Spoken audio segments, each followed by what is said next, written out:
नमस्कार, आप देख रहे हैं प्राइम न्यूज और मैं हूं आपके साथ मोनिका गुप्ता। बेलगाम कोरोना लगातार तेज रफ्तार से जिंदगियां लील रहा है। पिछले 24 घंटे में 3,86,452 नए केस सामने आए हैं।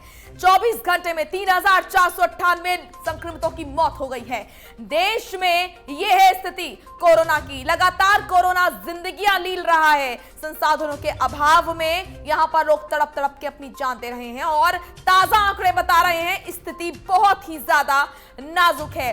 लेकिन इस बीच समझने वाली बात यह है, पैनिक होने की जरूरत नहीं है, नकारात्मक सोच करने की जरूरत नहीं है। बहुत जरूरी है कि सकारात्मकता फैले और इसके लिए जरूरी है कि ये भी जानना कि जो लोग होम आइसोलेट हो रहे हैं वो तेज गति से वो लोग ठीक भी हो रहे हैं। इसलिए पैनिक ना हो। अगर तबीयत खराब हो रही है तो आप लोग घरेलू उपायों से भी अपनी तबीयत ठीक कर सकते हैं। जिन लोगों में ऑक्सीजन लेवल की कमी देखी जा रही है उनकी जो कहीं ना कहीं स्थिति है वो गंभीर देखने को मिल रही है और बड़ा कारण माना जा रहा है कि कोरोना के केसेस बढ़ रहे हैं।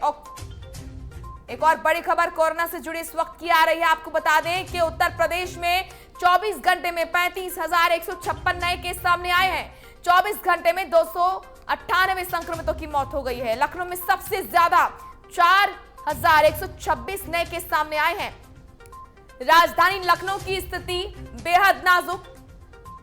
सबसे ज्यादा 4,126 नए केस मिले हैं राजधानी लखनऊ से। 24 घंटे में लखनऊ में 37 संक्रमितों की मौत हुई है।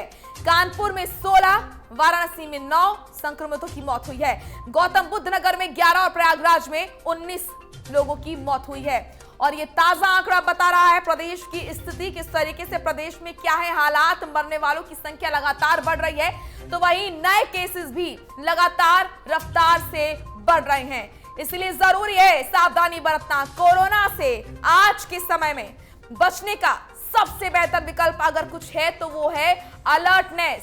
खुद के हाथ में ही है। यहां पर सावधानी बरतना जरूरी है। मास्क आप लगाएं, सैनिटाइजर का इस्तेमाल करें, सोशल डिस्टेंसिंग का आप पालन करें तो कोरोना का संक्रमण आपको छू भी नहीं पाएगा।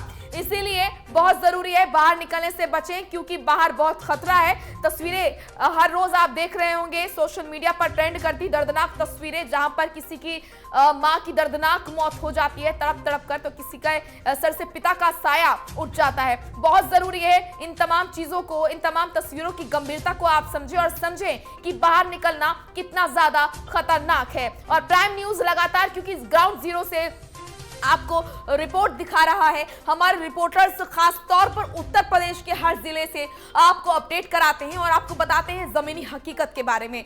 तो जरूरी है कि आप लोग गंभीरता को समझें और ये बहुत जरूरी हो गया है कि अब खुद के हाथों ही हो गया है सावधानी बरतना, खुद के हाथों है अपनी जान बचाना। क्योंकि बाहर जिस तरीके के हालात हैं, अगर अस्पताल में एक बार चले गए तो कम चांसेस हैं कि ठीक होकर बाहर आ गए। इसलिए जरूरी है कि यहाँ पर सावधानी बरतें, सतर्क रहें, सैनिटाइजर का इस्तेमाल करें, 2 मास्क वेयर करें, सैनिटाइजर की एक छोटी बोतल अपने साथ रखें, सोशल डिस्टेंसिंग का पालन करें।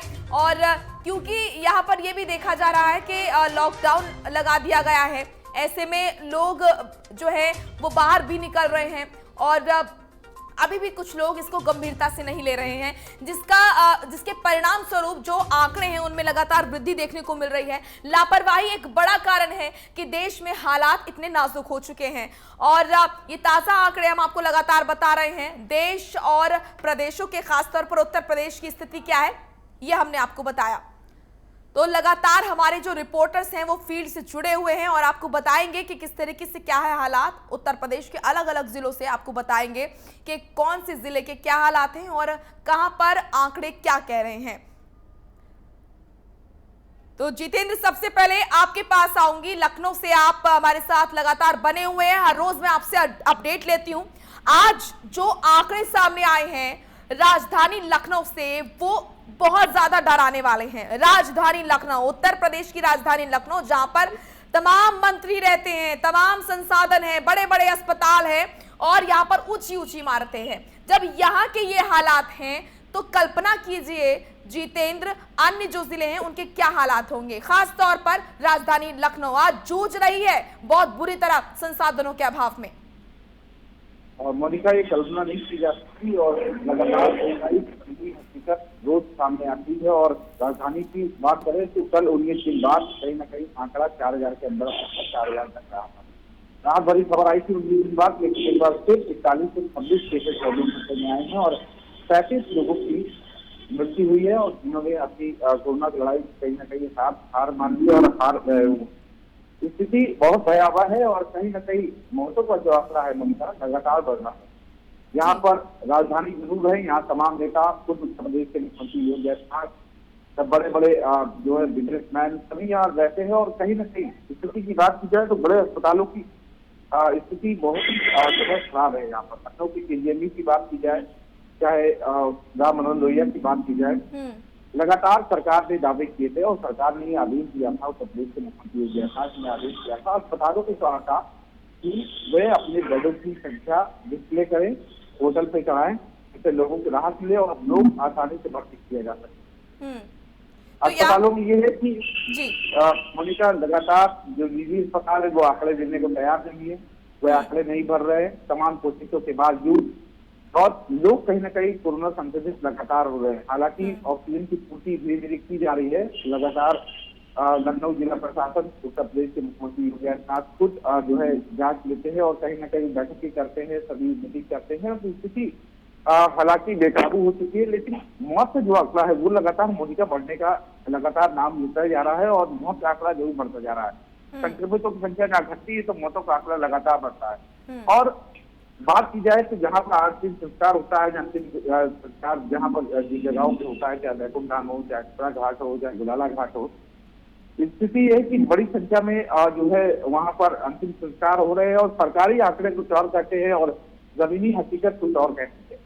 ये सबसे बड़ी समस्या है, दिशा निर्देश दे दिए जाते हैं लेकिन अमल में उनको नहीं लाया जाता और यही सबसे बड़ी समस्या जितेंद्र कहीं ना कहीं है, क्योंकि जवाबदेही तय नहीं है अभी तक। और जरूरी है कि अब जवाबदेही तय हो। अगर एक भी जान जाती है तो अधिकारियों को जवाब देना पड़ेगा कि आखिर ये जान क्यों गई और किस लिए गई। आऊंगी आपके पास जितेंद्र। कानपुर से हमारे सहयोगी आशीष लगातार बने हुए। आशीष, क्या स्थिति कानपुर की है? हम लगातार देख रहे हैं, फिलहाल राहत देने वाली खबर कोई भी सामने नहीं आ रही है। लगातार मौतों का आंकड़ा बढ़ रहा है, नए केसेस लगातार बढ़ रहे हैं। इस बीच अगर बात करें कानपुर की तो क्या स्थिति कानपुर की है?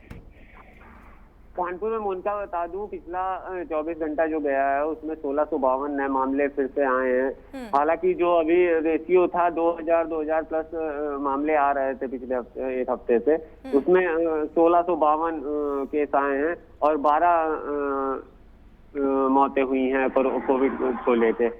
ऑक्सीजन और अन्य बेडों की व्यवस्थाओं का मैं बताऊं मोनिका, जो हालात हैं, जो आपूर्ति होती है, ऑक्सीजन आती है, बांट दी जाती है हॉस्पिटलों को, लेकिन संक्रमण इतनी तेजी से यहाँ पे बढ़ रहा है, वो ऑक्सीजन भी कम पड़ जाती। अब फिर से जो डिमांड भेजी गई, लेटर भेजा गया है शासन को, 125 टन की डिमांड की गई है ऑक्सीजन और भेजी जाए। ऑक्सीजन की कालाबाजारी पे रोक नहीं लग पा रही है, सबसे बड़ा कारण है। आईआईटी के प्रोफेसर साइंटिस्ट है जिन्होंने ऐप जो लॉन्च किया गया है ऑडिट के लिए, वो ऐप सरकार को दिया, उससे ऑडिट की जाएगी। उन्होंने भी कहा है कि ऑक्सीजन की कमी नहीं है, केवल समय पे जो ट्रांसपोर्टेशन है उसको पहुंचाने का समय जो है वो समय पे ऑक्सीजन पहुंच जाए और कालाबाजारी अगर रुक जाए तो कहीं ना कहीं ऑक्सीजन की बड़ी आपूर्ति हो सकती है। दूसरी मैं हालात इस समय कानपुर के बता दूं मोनिका, कल की डेट में 15 घंटे 100 रखा रहा है बर्रा में डेथ हुई कोरोना संक्रमण को लेके। डीएम, विधायक, सीएमओ सबको फोन कर दिए गए कि उसके अंतिम संस्कार के लिए उसकी डेड बॉडी उठाई जाए। सोशल मीडिया पे जब ये खबरें वायरल होने लगी, तस्वीरें वायरल होने लगी, तब सवाहन वहां पे पहुंचा। कल 500 से ऊपर सभी घाटों की बात करें, 500 से ज्यादा 100 जलाए गए हैं, 105 जो है वो कोरोना संक्रमित मरीज है। तो हालात जो हैं बद से बदतर होते जा रहे हैं। अब क्या है मोनिका, मैं बता दूं, लॉकडाउन भी बढ़ा दिया गया है, लेकिन जन भागीदारी, लोगों को अब सोचना पड़ेगा कि अगर अपनी जान और अपनों की जान बचानी है तो हमें अस्पताल के भरोसे नहीं, खुद से भी इस लड़ाई में हिस्सेदारी देनी पड़ेगी और घर पे रहना पड़ेगा। मास्क लगाइए, आप सैनिटाइजेशन का यूज करें, जो भी कोरोना प्रोटोकॉल है उसका पालन करिए। तो कहीं ना कहीं सरकार भी ये संदेश देने में लगी हुई है अब जो स्थिति है कानपुर की, वो मौत का आंकड़ा कम करने के लिए टीमें भी गठित की गई, लेकिन सबसे बड़ा इसमें उनका चिंता का विषय है मौत जो है, दिन ब दिन जो मौतें हो रही कोरोना से, वो कम नहीं हो रही है। कल भी जो पिछला कल 24 घंटा गया था, इस 24 घंटे के पहले जो, उसमें भी 21 मौतें हुई, फिर 12 मौतें हुई। आंकड़े जो हैं वो जो डिजीज है वो 4, 5, 6 इधर उधर होते हैं, लेकिन वो आंकड़े कम नहीं होते। जैसे दिन बीत रहे हैं स्थिति और भी ज्यादा गंभीर हो रही है। आऊंगे आपके पास आशीष, सहारनपुर से आलोक लगातार बने हुए हैं। आलोक, सहारनपुर की ताजा स्थिति क्या है? लगातार आप अपडेट दे रहे हैं, ग्राउंड जीरो से आप दिखा रहे हैं कि जो स्थिति है वो किस तरीके से कितनी गंभीर है। आज की अगर बात करें, ताजा आंकड़े क्या हैं सहारनपुर के? कनिका, जैसे हमारे सहयोगी ने बताया कि लखनऊ और कानपुर के बाद सहारनपुर की स्थिति बद से बदतर होती जा रही है। यहाँ पर कल बीते दिन से जो है 6 मौतें हुई हैं, और 6 मौतों में एक न्यायिक अधिकारी भी हैं जो अपर जिला जज है। यहाँ पर उनकी भी मृत्यु हो गई है, प्राइवेट हॉस्पिटल में भर्ती थे वो। 335 नए संक्रमित केस आए हैं, और यहाँ पर एक्टिव केसों का आंकड़ा 4000 को भी क्रॉस कर गया है। हालांकि यहाँ पर जिला प्रशासन अब बहुत सख्त नजर आ रहा है। जिला प्रशासन ने यहाँ पर बेडों की कमी को देखते हुए यहाँ पर 3 निजी हॉस्पिटल्स को हायर किया है। सबसे बड़ी दिक्कत मोनिका ये आ रही थी कि निजी हॉस्पिटल्स में अव्यवस्था हो रही थी। आदमी मतलब क्यू में नहीं था, क्यू से किसी को नहीं लिया जा रहा था, क्रम से नहीं लिया जा रहा था। तो अब एक व्यवस्था यहाँ पर लागू की गई है कि सुबह 10 बजे और शाम को 4 बजे बेडों की स्थिति को डेमोन्स्ट्रेट किया जाएगा। ये मेडिकल कॉलेज की भी स्थिति है और निजी हॉस्पिटल्स की भी स्थिति बन के आई है। इस तरीके से देखा यह जा रहा है कि प्रशासन थोड़ा सख्त नजर आ रहा है, और जिस तरीके से 3 दिन का लॉकडाउन अब इन सब परिस्थितियों को देखते हुए लगाया है, अब ये तो भविष्य के गर्भ में है कि क्या स्थिति आगे आएगी, लेकिन लोग सोशल डिस्टेंसिंग का अब भी पालन नहीं कर रहे हैं। और ये जन भागीदारी जो है, अभी हमारे सहयोगी ने बताया कि जन भागीदारी है, उसका निर्वहन होना बहुत जरूरी है। जब तक जन भागीदारी नहीं होगी, जैसे आपने भी शुरुआत में बताया कि होम आइसोलेशन में लोग ज्यादा ठीक हो रहे हैं, रिकवर्ड हो रहे हैं, और हॉस्पिटल में जाकर स्थिति खराब हो रही है। तो लोगों से हमारी भी यही अपील है, प्राइम मिनिस्टर की भी अपील है कि होम आइसोलेट हो, अपना इलाज घर पे करे, घर से कम बाहर निकले, हाथों को सैनिटाइज करे, हाथों को बार बार धोए, और सोशल डिस्टेंसिंग का पालन करे। बहुत जरूरी होने पर ही बाहर निकले। जी मोनिका। बिल्कुल आलोक, आऊंगे आपके पास, बने रहिए आप। आगरा से मानवेंद्र भी लगातार जुड़े हुए हैं। मानवेंद्र, आगरा की स्थिति की अगर हम बात करें तो क्या स्थिति आगरा की है? ताजा आंकड़े क्या बोल रहे हैं?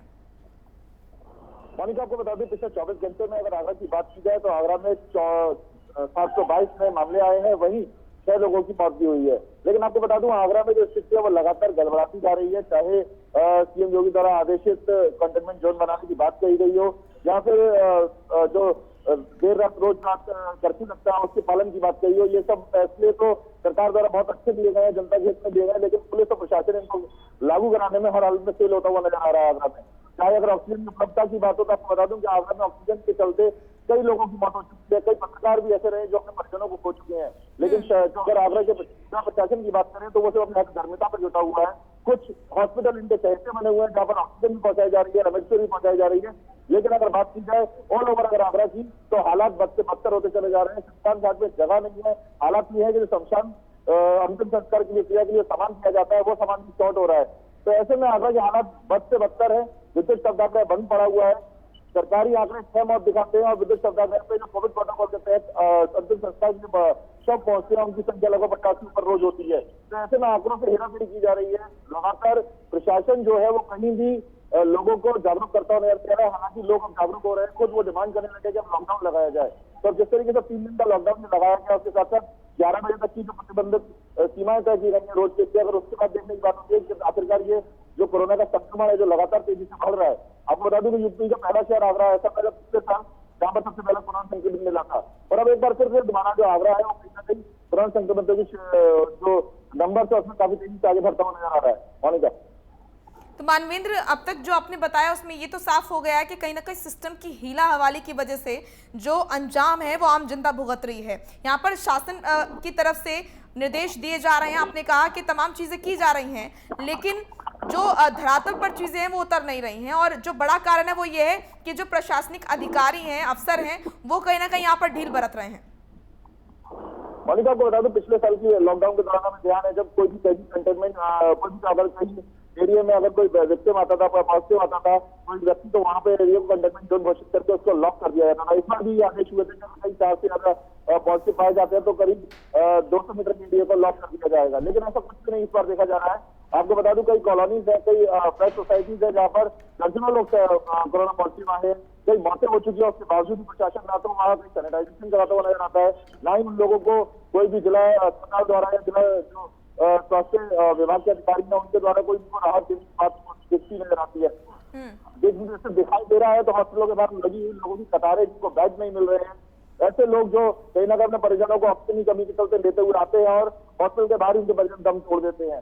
तस्वीरें तो हर दिन मानवेंद्र ऐसी दर्दनाक तस्वीरें सोशल मीडिया पर ट्रेंड कर रही हैं, वो भी खास तौर से उत्तर प्रदेश के हर एक जिले से इस तरह की तस्वीरें सामने आ रही हैं जो कि असलियत दिखाता है प्रदेश की कि आखिर हालात प्रदेश में क्या हैं। आऊंगी मानवेंद्र आपके पास। जितेंद्र, अब तक जो मैंने बातचीत की है आप तमाम लोगों से, आप ग्राउंड जीरो रिपोर्ट पहुंचा रहे हैं दर्शकों तक, तो दो कमी जो इस वक्त नजर आ रही है, सबसे बड़ी जो प्रमुख कारण नजर आ रहे हैं वो ये नजर आ रहे हैं, जो प्रशासनिक अधिकारी हैं, जो प्रशासनिक अमला है वो कहीं ना कहीं लचर है, यहाँ पर व्यवस्था दिखाई दे रही है। और दूसरी चीज ये कि कालाबाजारियां बड़े स्तर पर हो रही है, जैसा कि हमारे सहयोगी आशीष ने बताया कि अधिकारी ये कह रहे हैं कि ऑक्सीजन की इतनी कमी नहीं है जितना हो रही है, ऑक्सीजन की कमी नहीं है, लेकिन कालाबाजारी इतनी हो रही है कि ऑक्सीजन की कमी अब ऐसे में हो रही है। तो बहुत जरूरी है कि कालाबाजारी को रोका जाए और जो प्रशासनिक अमला यहाँ पर हीलाहवाली कर रहा है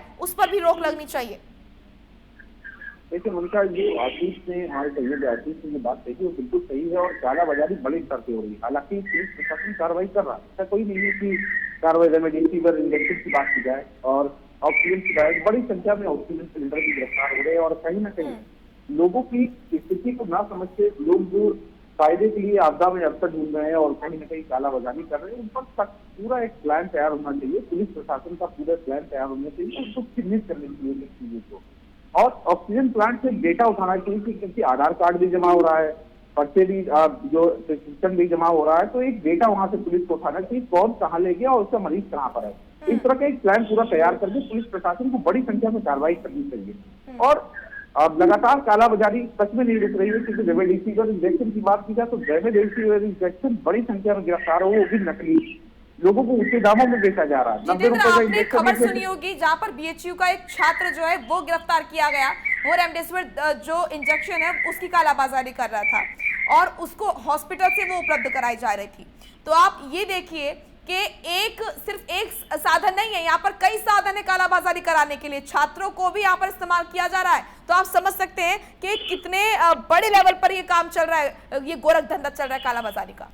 मोनिका, देखिए ये बीएससी तस्वीर में और लखनऊ के भी एक अस्पताल में जो है नर्स गिरफ्तार हुई, 3-4 लोग गिरफ्तार है, तो वो भी ऑक्सीजन जो बात की जाए रेमडेसिविर इंजेक्शन की कालाबाजारी कर रहे थे। उत्तर प्रदेश के मुख्यमंत्री योगी आदित्यनाथ लगातार रेमडेसिविर इंजेक्शन को लेकर लोगों से अपील कर रहे हैं और तुमको कहा भी जा रहा है कि फ्री में दिया जाएगा इंजेक्शन अस्पतालों में।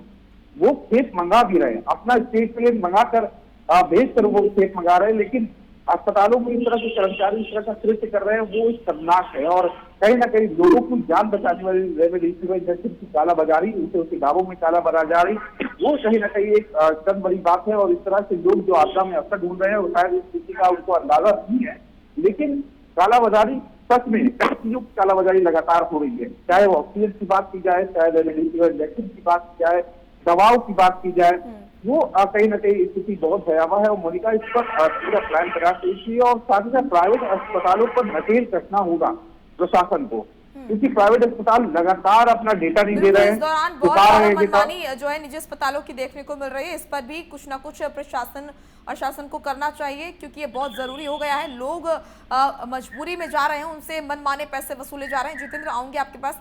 आशीष, अगर मैं कानपुर की बात करूं, क्योंकि देखिए बड़ी समस्या जो इस वक्त नजर आ रही है वो कालाबाजारी है, क्योंकि आपने खुद ने बताया कि जमीनी हकीकत क्या है, ऑक्सीजन की कमी नहीं है, संसाधनों की कमी नहीं है इतनी ज्यादा जितनी हो गई है कालाबाजारी की वजह से। तो क्या सहारनपुर, माफ कीजिएगा, क्या कानपुर में कालाबाजारी को रोकने के लिए प्रशासन अलर्ट है? क्या कार्रवाई हो रही है, देखने को मिल रहा है? जी मोनिका, बिल्कुल परसों ही जो कमिश्नर हैं असीम अरुण ने, उन्होंने कालाबाजारी के लिए बोला हुआ था कि 112 नंबर पे आप कहीं भी कालाबाजारी होती है उसकी शिकायत 112 नंबर पे करेंगे और पुलिस कार्रवाई करेगी। पुलिस एक्शन मोड में है। असीम अरुण पहले भी कह चुके हैं। और पिछला 48 घंटा मैं बता दूं मोनिका, जो सबसे ज्यादा शिकायतें 112 पे हुई हैं वो ऑक्सीजन की कालाबाजारी की हुई है। सबसे ज्यादा शिकायतें की गई है पिछले 48 घंटे में ऑक्सीजन की कालाबाजारी के लिए। पुलिस अलर्ट है। LIU की टीम चाहे आप हॉस्पिटलों पे, सिविल ड्रेस पे रहेगी। असीम अरुण ने साफ निर्देश दिए हैं। मेडिकल स्टोरों पे, प्राइवेट हॉस्पिटलों पे, ऑक्सीजन के प्लांटों पे रहेगी। क्योंकि सबसे बड़ी मोनिका दिक्कत आती है पुलिस को ये कालाबाजारी में एक्शन लेने पे, क्योंकि साक्ष्य नहीं होते हैं। आप किसी के कहने पे कि यहाँ वहाँ कालाबाजारी हो, आप एक्शन नहीं ले सकते हैं। पुलिस खुद अब असीम अरुण खुद मॉनिटर करेंगे कि कहाँ पे कौन सा हॉस्पिटल बेफालतू वसूली कर रहा है, जो मरीज आ रहे हैं तीमारदारों से। कालाबाजारी पे खुद ही मॉनिटरिंग करेंगे। इसलिए LIU की टीम जो सिविल ड्रेस में जो उन्हें निर्देश दिए गए हैं, तो वो प्राइवेट हॉस्पिटलों पे, मेडिकल स्टोरों पे और प्लांट जो है ऑक्सीजन के, तो कहीं ना कहीं जो पुलिस है अपनी तरफ से अब एक्शन में आई है कि ये कालाबाजारी, क्योंकि सबसे बड़ी जो चिंता का विषय है मोनिका वो कालाबाजारी। ऑक्सीजन की लगातार कमी हो रही है। 51 टन ऑक्सीजन आई थी, अभी 8 टन बची है ऑक्सीजन। 125 की डिमांड कर दी गई है कि 125 टन कानपुर को चाहिए, तो आपूर्ति कहीं ना कहीं हो पाई। 8 टन ऑक्सीजन केवल बची है, वो भी संक्रमण इतनी तेजी से मोनिका बढ़ रहा है, वो भी नाकाफी है। तो ऑक्सीजन की आपूर्ति लगातार शासन की तरफ से हो रही है। सरकार भी इसको चिंतित है, लेकिन ऑक्सीजन आ रही, संक्रमण इतनी तेजी से बढ़ रहा, ऑक्सीजन की कालाबाजारी हो रही है, ऑक्सीजन की किल्लत बढ़ जा रही है। अब बताइए 125 टन की जरूरत है कानपुर को, केवल 8 टन ऑक्सीजन बचा हुआ है। 51 टन आया था सभी हॉस्पिटलों को देने के बाद, 8 टन ऑक्सीजन है। 125 टन की आपूर्ति। अब देखिए कैसे, और कालाबाजारी इस पे चरम सीमा पे। अब इसकी हालात मैं खुद ही बता रहा हूँ कि 48 घंटे जो बीते हैं, सबसे ज्यादा शिकायतें जो 112 पे हुई है वो ऑक्सीजन की कालाबाजारी की हुई है। जी मोनिका। आलोक, सहारनपुर की अगर मैं बात करूं तो कालाबाजारी के नेटवर्क को तोड़ने के लिए, इसकी चेन को तोड़ने के लिए प्रशासन किस तरह से अलर्ट नजर आ रहा है? क्योंकि इस वक्त लगातार जब मैं बात कर रही हूं आप सभी से, तो आप सभी बता रहे हैं कि कालाबाजारी बड़े स्तर पर हो रही है। तो इस चेन को तोड़ने के लिए सहारनपुर में क्या कर रहा है प्रशासन? देखिए मोनिका, में जो कालाबाजारी की बात चल रही है, हमारे सहयोगी ने भी बताई है कि कालाबाजारी की लेकर, कालाबाजारी सिर्फ ऑक्सीजन को लेकर नहीं है, बहुत सारी चीजें हैं जिस पर कालाबाजारी शुरू हो गई है। मार्केट में जो ऑक्सीमीटर होता है, ऑक्सीमीटर के साथ नेबुलाइजर है, स्टीमर है, जिसकी कीमत पहले 200 रुपए होती थी, स्टीमर की 200 से 300 रुपए, 800 से 1000 रुपए स्टीमर बिक रहा है। जो प्रिवेंटिव एक्शन लेने चाहिए प्रशासन को, प्रशासन हमेशा क्योरी पे काम करता है। Prevention is better than cure. ये जो मीटिंगें होती है, ये प्रशासनिक लोग जो बार बार बैठ के लेते हैं, स्वास्थ्य विभाग की, अन्य विभागों की, ये सभी पर यही फोकस रहता है कि बाजार में कालाबाजारी नहीं होनी चाहिए, पूरा व्यवस्था ठीक चलनी चाहिए। तो जब ये जमकर ऑक्सीजन की, मेडिकल की एक जिंक टैबलेट है, जिंक की एक टैबलेट है जो बाजार में पूरे सहारनपुर में किसी मेडिकल स्टोर पर उपलब्ध नहीं है। कहाँ चला गया जिंक? कहाँ चली गई ये दवाइयाँ? कहाँ चले गए ऑक्सीमीटर? कहाँ एक भी ऑक्सीमीटर बाजार में मिलने को तैयार नहीं है। कालाबाजारी का आलम मोनिका ये है कि यहाँ पर प्रशासन ने सिर्फ एक पे फोकस कर लिया है कि कोविड हॉस्पिटल का निरीक्षण करना है, कोविड हॉस्पिटल में जाना है। ना तो मौतें रुक रही हैं, ना हॉस्पिटल में जाकर मरीज रिकवर होके आ रहे हैं। अगर 2% का, 2 से 3% का भी रेशो नहीं है कि बार बार रिकवरी रेट बता रहे कि रिकवर्ड हो रहे हैं, वो सब वो लोग रिकवर्ड हो रहे हैं जो होम आइसोलेट है, जो घरों में अपने आप को ठीक कर रहे हैं, घरों में जिन्होंने रखा हुआ है वो ठीक होकर आ रहे हैं। वो आंकड़े आ रहे हैं कि लोग ठीक हो गए। जैसे कहीं कैंटोनमेंट एरिया बना दिया, उस कैंटोनमेंट एरिया में से कैंटोनमेंट एरिया में 5-5 लोग रहे, उस कैंटोनमेंट एरिया को हटाया तो वो ठीक हो गए। लेकिन हॉस्पिटल से रिकवर्ड होने की कितनी संख्या है? ये सारी चीजें प्रशासन की बहुत कमजोरी को दिखा रही है, दर्शा रही है। प्रशासन को, जो डिस्ट्रिक्ट मजिस्ट्रेट होते हैं, जो कमिश्नर होते हैं, उनको हर मुद्दे पर फोकस रखना होता है। हर मुद्दे पर अगर फोकस ही रखेंगे, कालाबाजारी ऐसे ही चलेगी। सहारनपुर के लिए हालात ही है, मैंने आपको बताया, जिन टैबलेट यहाँ पर खत्म हो गई है, यहाँ पर ऑक्सीजन की भी कालाबाजारी हो रही है। निजी हॉस्पिटल में अगर एक्स जगह से सिलेंडर उठाए हैं, 7 सिलेंडर सपोज एक्स जगह से उठा लिए, तो उसकी फीलिंग वाई से करा रहा है, एक्स ने जहां से उठाया वहां से फीलिंग नहीं करा रहा। तो ये काला बाजारी के रास्ते इन्होंने निकाल दिए, बड़े बड़े कीमतों पर जो है लोगों को सिलेंडर मुहैया करवाए जा रहे हैं, निजी हॉस्पिटल द्वारा से कराए जा रहे हैं। अगर प्रशासन अब भी सचेत नहीं हो तो ऑक्सीजन उत्तर प्रदेश के मुख्यमंत्री, उत्तर प्रदेश सरकार जितना ऑक्सीजन भेज दे, जितना पैसा खर्च दे, जो पात्र लोग हैं उन तक नहीं जा पाएगा। जी मोनिका, बिल्कुल सही कहा आपने। बहुत ज़रूरी है यहाँ पर कि हर तरफ ध्यान दें, क्योंकि आम जनता हर तरीके से यहाँ पर त्रस्त नजर आ रही है। मानवेंद्र, आगरा की अगर मैं बात करूँ, क्या आगरा में भी इस तरह के मामले सामने आ रहे हैं जहाँ पर कालाबाजारी बड़े स्तर पर हो रही है और इसीलिए संसाधनों की कमी देखी जा रही है? मोनिका को बता दूं, आगरा जो है वो मेडिकल हब के रूप से जाना जाता है, लेकिन जिस तरीके से कोरोना काल के अंदर कोरोना से जुड़ी दवाइयां हो, चाहे ऑक्सीजन की बात हो, चाहे से जुड़े उपकरण हो, सब चीजों पर कालाबाजारी चरम पर है। आपको बता दूं कि हालांकि अगर लोग रात रात भर लगकर ऑक्सीजन सिलेंडर तो ले आते हैं, लेकिन उसके लिए जब रेगुलेटर चाहिए होता है, उसके लिए जब मीटर चाहिए होते हैं, तो वो कहीं से अवेलेबल नहीं हो रहे हैं। आपको बता दूं कि अगर यही चीज अगर कालाबाजारी में मार्केट में ऊंचे रेटों पर मांगी जाती है तो वो अवेलेबल हो जाती है। और इस कालाबाजारी को रोकने की जिम्मेदारी जो है प्रशासन की है, जिसमें प्रशासन पूरी तरीके से फेल है। आपको बताना चाहूंगा कि अभी हाल ही 2 दिन पहले एक वीडियो भी वायरल हुआ जिसमें हॉस्पिटल से पुलिसकर्मी जबरदस्ती ऑक्सीजन सिलेंडर ले जाते हुए दिखाई दिए। वहीं एक पीड़ित अपनी मां की जान की गुहार लगाता हुआ उनके पैरों में पड़ गया और कुछ देर बाद ही उसके युवक की मां ने ऑक्सीजन की कमी के चलते दम तोड़ दिया। तो आपको बताना चाहूंगा कि कुछ हॉस्पिटलों के ऊपर जो आगरा का प्रशासन है वो कृपा पात्र बना हुआ है पूरी तरीके से, और उन हॉस्पिटलों में ना तो रेमडेसिविर की कमी हो रही है और ना ऑक्सीजन की, और अन्य जो आगरा में हॉस्पिटल चल रहे हैं वहां पे दोनों चीजों की कमी देखने को मिल रही है, जहां पे कहीं ना कहीं ऑक्सीजन की कमी के चलते कई सैकड़ों लोग अपनी प्राण गंवा चुके हैं। लगातार से सुबह से लेकर रात तक परिजन जो है वो सिलेंडर लेकर खड़े हुए नजर आते हैं ऑक्सीजन प्लांट के बाहर। हालांकि आज की बात जरूर है कि 1200 सिलेंडर पर डे देने का एक प्लांट आगरा में सेना की मदद से शुरू कर दिया गया है, जो कि लंबे समय से प्लांट बंद पड़ा हुआ था। लेकिन अभी इस प्लांट के चालू हो जाने के बाद कालाबाजारी में कितनी रोक लगती है अपने पे सोचने वाली बात होगी। मोनिका बता दें, रेमडेसिविर इंजेक्शन जो कि कोरोना में एक तरह से जिंदगी का सबसे बड़ा संवाहक बताया जा रहा है, वो इंजेक्शन जो 4 से 5 हजार रुपए का आता है, वो इस समय पे 45 से 50 रुपए का आगरा में ब्लैक में अवेलेबल है। लेकिन अगर आप नॉर्मल लेने जाते हैं तो आपको इंजेक्शन नहीं मिलता है। तो ऐसे में कहीं ना कहीं कालाबाजारी को रोकने की जिम्मेदारी जो प्रशासन की है, वो प्रशासन इस कालाबाजारी को रोकने बिल्कुल तरीके से नाकाम साबित हो रहा है। ऐसे में ये सिर्फ ये इंजेक्शन और इन्हीं की बात नहीं है, अगर फल की बात भी की जाए तो फल भी जो है इस समय आसमान छू रहे हैं। चाहे जो कीवी फल इसमें दिया जाता है, या फिर नारियल पानी की बात की जाए, या फिर विटामिन सी वाले फलों की बात की जाए, वो फल भी इस समय आसमान छू रहे हैं। तो कहीं ना कहीं लोग इसे आपदा को अवसर बना के अपने लिए कर रहे हैं और इसको रोक पाने में पुलिस प्रशासन पूरी तरीके से फेल है। मोनिका, बिल्कुल, तो यहाँ पर चीज़ें बहुत ही ज़्यादा इस तरीके से बिखरी हुई नजर आ रही है कि सिस्टम की बड़ी और घोर लापरवाही यहाँ पर नजर आ रही है। बहुत ज़रूरी है कि तमाम जो अधिकारी हैं और जो प्रशासनिक अमला है उसको सख्त होना पड़ेगा, क्योंकि उनको ये जो तमाम कालाबाजारी करने वाले लोग हैं जो इस गोरख धंधे को अंजाम दे रहे हैं, उनको ये लगता है कि उनको देखने वाला कोई नहीं है, उनको पकड़ने वाला कोई नहीं है, उनके खिलाफ किसी प्रकार की कोई कार्रवाई नहीं होगी, और इसीलिए बड़े स्तर पर लगातार ये जो गोरख धंधा है फल फूल रहा है, और इसीलिए देखा यह भी जा रहा है कि संसाधन होने के बावजूद भी अभाव हो रहा है। जितेंद्र, आपके पास आऊंगी। अब बात कर लेते हैं वैक्सीनेशन को लेकर, क्योंकि इस पर भी बात करना बहुत ज्यादा जरूरी है। एक गंभीर मुद्दा वैक्सीनेशन इसीलिए है क्योंकि हम ये भी देख रहे हैं कि वैक्सीन का भी स्टॉक कहीं ना कहीं कम देखा जा रहा है। कई जगह ऐसी है जहां पर वैक्सीन का स्टॉक है ही नहीं, लोगों को वहां से लौटना पड़ रहा है वैक्सीन सेंटरों से।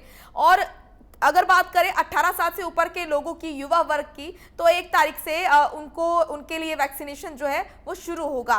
किस तरीके से प्रशासन तैयार है लखनऊ में, क्या तैयारियां हैं और क्या स्टॉक यहाँ पर है वैक्सीन का? देखिए मोनिका, खबरें आपको हालांकि अभी लखनऊ में बात की जाए तो अभी अस्पतालों में वैक्सीन की कमी नहीं सुनाई पड़ी, लेकिन स्थिति खराब है क्योंकि लगातार वहाँ पर मतलब और बात की जाए तो वैक्सीनेशन लगातार जारी है, और इसको लेकर उत्तर प्रदेश सरकार भी सक्रिय है और उत्तर प्रदेश सरकार बड़ी संख्या तो देश की है 18 साल के जो ऊपर एक तारीख से वैक्सीन लगती है। लेकिन इतनी बड़ी संख्या में जो 18 साल के युवा है, 18 से 44 तक के जो लोग हैं, उनको वैक्सीन लगाई जाएगी। इसमें साफ तौर पर कहा जाता है कि 90 लाख का जो आंकड़ा होने के बाद सर्वर धड़ाम हो गया। कोशिश जो है सरकार पूरी तरह कर रही है, भारत सरकार भी कर रही है, जो है उत्तर प्रदेश सरकार भी कर रही है, और वैक्सीन 1 तारीख से शुरू होगी वैक्सीनेशन काम। वो कितना तैयार है वो तो ग्राउंड जीरो पर जाकर बतेगा। क्या 18 साल के जो युवा है वो सक्रिय हैं, वो युवा चाहते हैं कि हमें वैक्सीन लगे, क्योंकि लगातार जो संक्रमण बढ़ रहा है, क्योंकि इससे कहीं ना कहीं इससे काबू पाया जा सकता है, लोगों के मृत्यु का आंकड़ा कम हो सकता है पहली डोज लेने के बाद। सरकार कितनी तैयार है, हालांकि वो 1 तारीख को पता चलेगा कि सरकार कितनी तैयार है, उत्तर प्रदेश सरकार कितनी तैयार है, केंद्र सरकार कितनी, और जो राज्य अलग अलग है वो कितनी तैयार है। तो साफ तौर से वैक्सीनेशन को लेकर तो उत्तर प्रदेश में और लखनऊ में तैयारियां पूरी दिखाई दे रही हैं, और कहीं ना कहीं वैक्सीनेशन सेंटर भी बनाए जाएंगे और धारा शहर में कितनी कहाँ से क्या वो सब जो है बनाए जा रहे हैं और पूरी तैयारी की जा रही है। बिल्कुल जितेंद्र, लगातार आप अपडेट दे रहे हैं, आपके पास आऊंगी और अन्य जो रिपोर्टर्स जुड़े हुए हैं आपसे भी जुड़ूंगी और लूंगी अपडेट अन्य जिलों का भी, लेकिन एक छोटे से ब्रेक के लिए रुकना पड़ रहा है, फौरन लौटेंगे। ब्रेक के बाद स्वागत है आपका। बेलगाम कोरोना लगातार जिंदगी लील रहा है, लगातार लोग काल के गाल में समा रहे हैं और सबसे बेहतर विकल्प अगर कोरोना से बचने का है तो वो है सावधानी, सतर्कता। लगातार आपको दिखा रहे हैं उत्तर प्रदेश के अलग अलग जिलों से ग्राउंड जीरो रिपोर्ट, हमारे सहयोगी लगातार बने हुए हैं। आपके पास आऊंगी, सहारनपुर से हमारे रिपोर्टर आलोक बने हुए हैं। आलोक, अगर बात करें 18+ लोगों की, युवा वर्ग की, तो वैक्सीन अब उनके लिए लगेगी, उनके लिए शुरुआत होगी, कल से वैक्सीनेशन अभियान शुरू होगा। तो यहाँ की अगर बात करें तो किस तरीके से तैयारी है, प्रशासन किस तरीके से तैयार है, स्टॉक पूरा है या नहीं, क्या तैयारी है प्रशासन की वैक्सीन को लेकर सहारनपुर में? देखिए मोनिका, मैं आपको बताना चाहूंगा कि वैक्सीन की स्थिति ये है कि जो पहली डोज लोगों को लगनी थी, जो पुराने 45 से 60 साल के लोगों को लगनी थी, उसी में कमी पड़ गई है। सेकेंड डोज वालों को तो वैक्सीनेशन दिया जा रहा है, फर्स्ट डोज वालों को बहुत लंबी लंबी कतारों में लगना पड़ रहा है, स्थिति बहुत खराब है। यहाँ पर वैक्सीन की कमी भी है। जहां तक मैं बात करूं 18 साल से 44 साल के युवाओं की बात अगर मैं करूं तो उनमें बहुत उत्साह है वैक्सीन को लगवाने के लिए, वो बहुत उत्साहित है। पोर्टल पर जाकर बहुत भारी तरीके से उन लोगों ने अपना रजिस्ट्रेशन करवाया है और सभी युवा ये चाहते हैं कि वो भी वैक्सीनेशन लगवाकर एक सुरक्षा कवच में जो कोरोना संक्रमण से बचने का सुरक्षा कवच है उससे वो संरक्षित हो जाएं। लेकिन अब प्रशासन की क्या स्थिति बनेगी 1 मई को, ये तो आने वाला समय बताएगा। लेकिन जिस तरीके से शासन की ओर से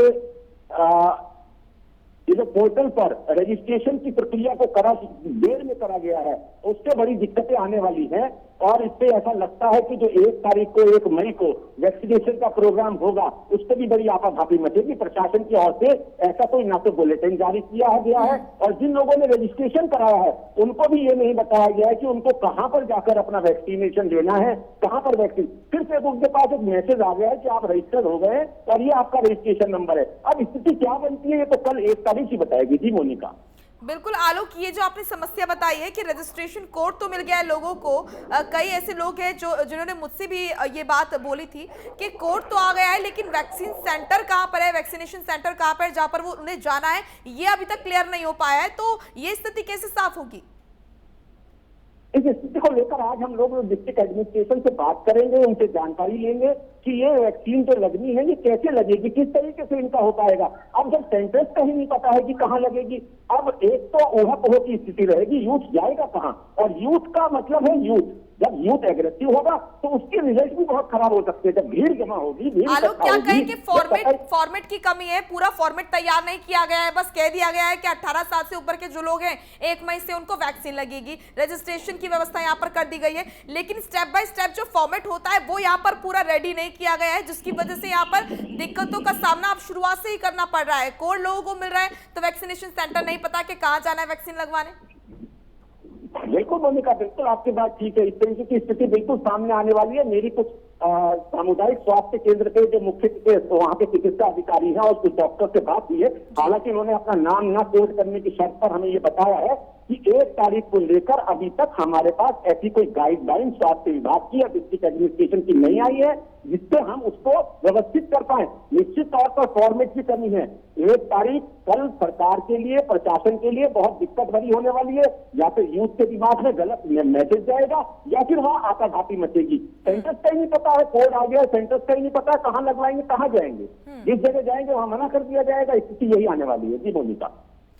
बिल्कुल आऊंगे आपके पास आलोक। कानपुर से आशीष लगातार बने हुए हैं। आशीष, ठीक है, वैक्सीन की बात भी हो गई है और यहाँ पर जैसे कि आपने बताया कि लगातार सरकार प्रयास ये कर रही है कि संसाधनों की कमी ना हो। सीएम योगी आदित्यनाथ जो लगातार कह रहे हैं कि संसाधनों की कमी नहीं है, लेकिन बावजूद इसके अगर सवाल उठ रहे हैं, लोग बेड्स के लिए तड़प रहे हैं, ऑक्सीजन के लिए तड़प रहे हैं, उन्हें दवाइयां नहीं मिल रही, तो क्या इसका यही कारण है कि कालाबाजारी बहुत ज्यादा हो रही है, बड़े स्तर पर हो रही है? और अगर हो रही है तो इसको कौन रोकेगा? इसकी जिम्मेदारी किसकी है?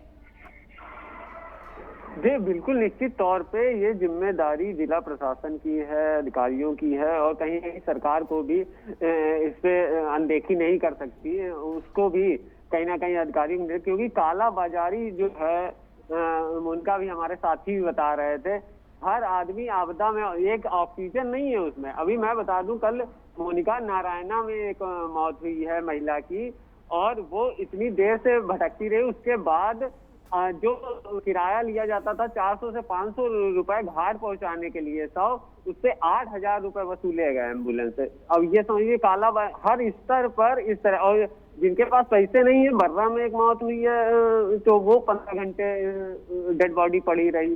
डीएम के पास फोन जा रहा, विधायकों के पास फोन जा रहा है। जब सोशल मीडिया में तस्वीरें वायरल हुई, उसके बाद सवाहन वहां पर पहुंचा तो नोजल जो लगता है ऑक्सीजन सिलेंडर की कालाबाजारी होने लगी है।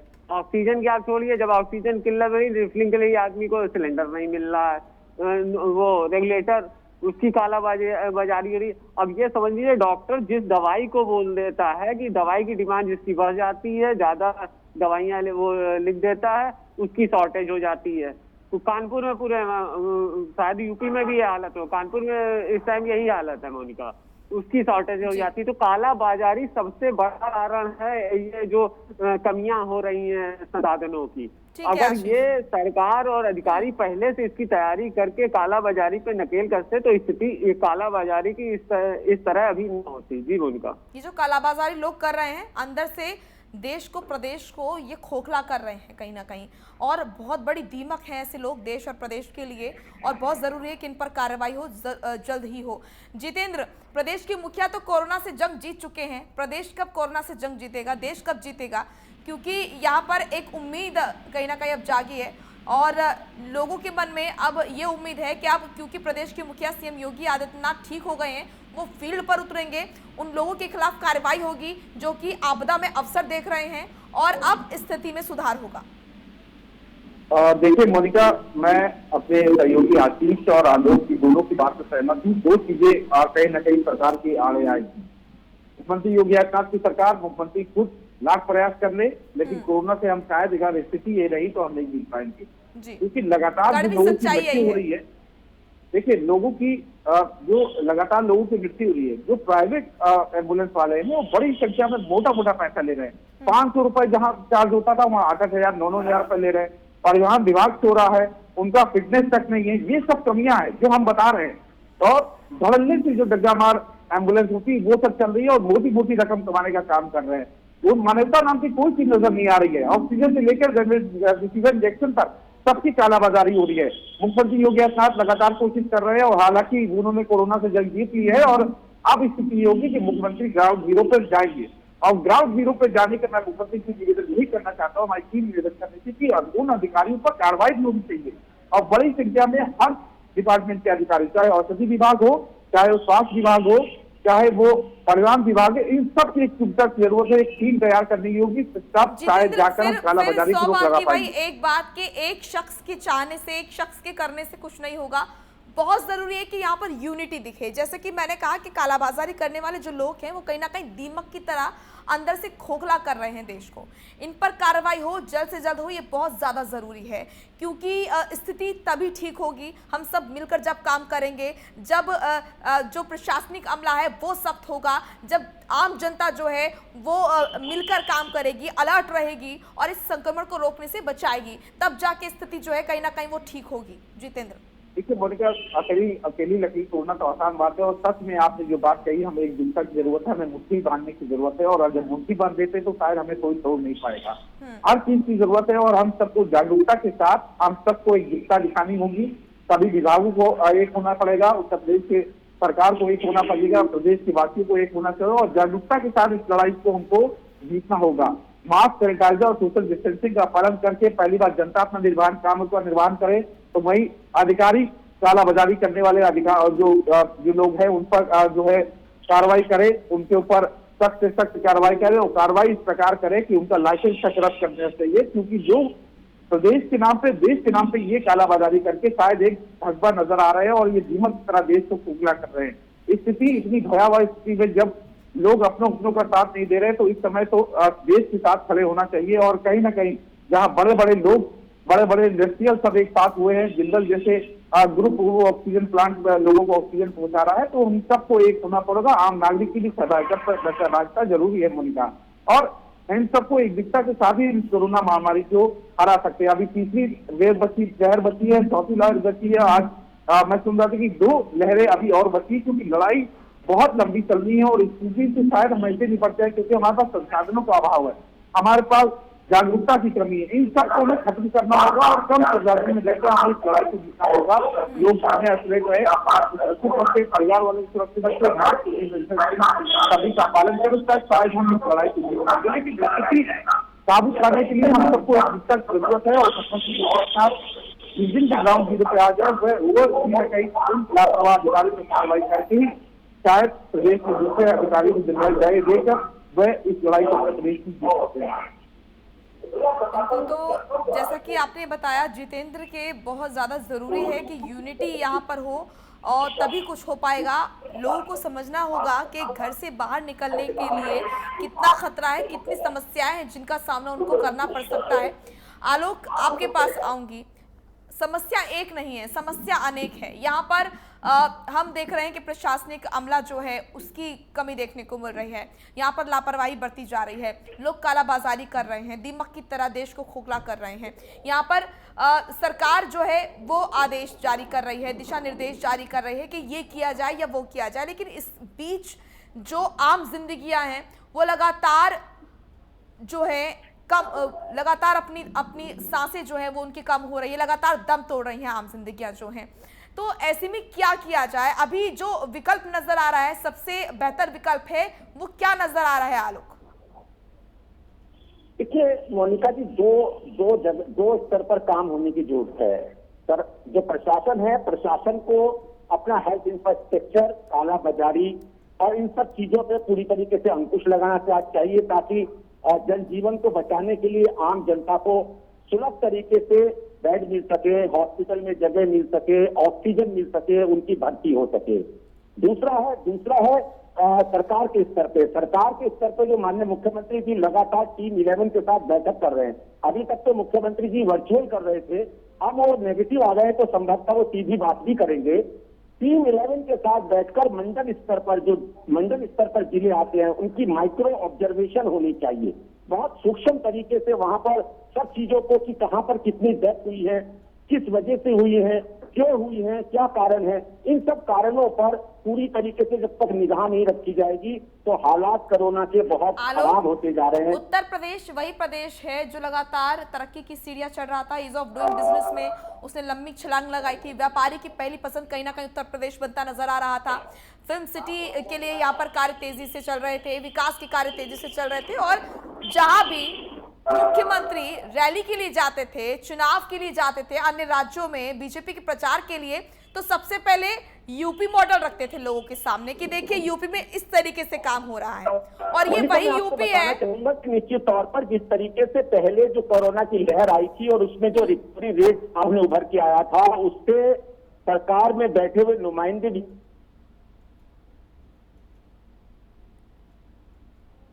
आलोक, आपकी आवाज नहीं आ रही है, आपसे दोबारा मैं जुड़ूंगी। कानपुर से लगातार हमारे सहयोगी आशीष भी जुड़े हुए हैं। आशीष, जैसे कि लगातार हम बात कर रहे हैं कि यहाँ पर बहुत जरूरी है कि हर स्तर पर काम हो, एक स्तर पर काम ना हो। सिर्फ ये ना देखा जाए कि ऑक्सीजन की कमी को पूरा किया जाए, बेड्स की कमी को पूरा किया जाए। यहाँ पर जो कालाबाजारी हो रही है इस पर भी काम करना जरूरी है। प्रशासनिक अमले का सख्त होना बहुत जरूरी है। और यहाँ पर जो चीजें हम देख रहे हैं कि यूनिटी की यहाँ पर कमी है, लोग एकजुटता नहीं दिखा रहे हैं, अपनों ही अपनों का साथ नहीं दे रहे हैं, पैनिक हो रहे हैं। तो कुल मिलाकर ये जरूरी है लोग समझे कि ये वक्त ऐसा है कि लोगों को अकेला नहीं छोड़ना है। लोगों के पास हम नहीं जा सकते हैं, ये मजबूरी है, लेकिन मदद के हाथ बढ़ाना बहुत ज्यादा जरूरी है?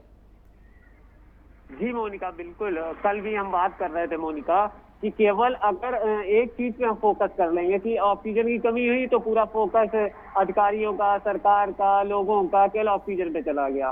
बेडों की कमी हुई तो बेडों पे, ऐसा नहीं है। चाहे वैक्सीनेशन हो, बेडों की संख्या बढ़ाने की बात हो, ऑक्सीजन हो, कालाबाजारी हो, इन सब चीजों पर एक एक्शन प्लान तैयार करना पड़ेगा। अगर सीएम योगी की रिपोर्ट अभी निगेटिव आई है, निश्चित तौर पर अब फील्ड पे उतरेंगे तो निश्चित तौर पर बदलाव दिखेंगे, क्योंकि सीएम योगी लगातार जब वो वर्चुअल मीटिंग भी कर रहे थे, कोरोना पॉजिटिव आइसोलेशन में थे, तब भी वो चिंतित थे कोरोना की जो बीमार महामारी आई है और सुविधाओं को लेकर। लगातार टीम 11 के साथ बैठक भी कर रहे थे। लेकिन अब बहुत बड़ी चुनौती, हमारे साथी जैसे जितेंद्र कह रहे थे कि ये जो विशेषज्ञों का कहना है कि अभी दूसरी, तीसरी, चौथी लहर आएगी, अगर हम लोग इकट्ठे होकर ये लड़ाई नहीं लड़े तो अभी तो केवल शुरुआत है मोनिका, शुरुआत है। लड़ाई बहुत लंबी है। अगर ये जन भागीदारी, अधिकारी, सरकार, जनता सब असमंजस बैठाल के इस कोरोना महामारी से नहीं लड़ेंगे तो हालात और भी बद से बदतर होते चले जाएंगे। और अब जरूरी है कि एक एक्शन प्लान तैयार किया जाए। चाहे कालाबाजारी जो कर रहे हैं लोग, प्राइवेट हॉस्पिटल जो वसूली कर रहे हैं, एम्बुलेंस वाले जो वसूली कर रहे हैं, इन पे कहीं ना कहीं नकेल कसनी चाहिए, क्योंकि मोनिका जो रसूख वाले लोग हैं, पैसे वाले लोग हैं, कालाबाजारी में उनको तो लाभ मिल जाता है, उनको तो सुविधाएं मिल जाती है, लेकिन जो आम जनता है, मिडिल क्लास है, लोअर क्लास है, वो कहीं ना कहीं धन के अभाव में, पैसे के अभाव में उसको नहीं मिल पाती है सुविधाएं। हर स्तर पर काम होना बहुत जरूरी है। आप तीनों का बहुत बहुत शुक्रिया, आपने ग्राउंड जीरो से रिपोर्ट दी और बताया कि कहाँ के क्या हालात हैं। लगातार हम आप तक पहुंचा रहे हैं उत्तर प्रदेश के हर जिले के हालात, कोरोना की अपडेट आप तक पहुंचा रहे हैं। और जो भी आप तस्वीरें देख रहे हैं, जो आप आंकड़े देख रहे हैं, उससे साफ ये हो गया है, आप भी समझ गए होंगे कि स्थिति बहुत ज़्यादा नाजुक है, बाहर निकलना कितना ज़्यादा खतरनाक है। इसलिए घर पर रहें, बहुत ज़रूरी हो तभी बाहर निकले घर से, और एहतियात ज़रूर बरतें, क्योंकि सबसे बेहतर विकल्प संक्रमण की जद में न आने का यही है कि आप सावधानी बरतें। एक छोटे से ब्रेक के लिए रुक रहे हैं, फौरन लौटेंगे।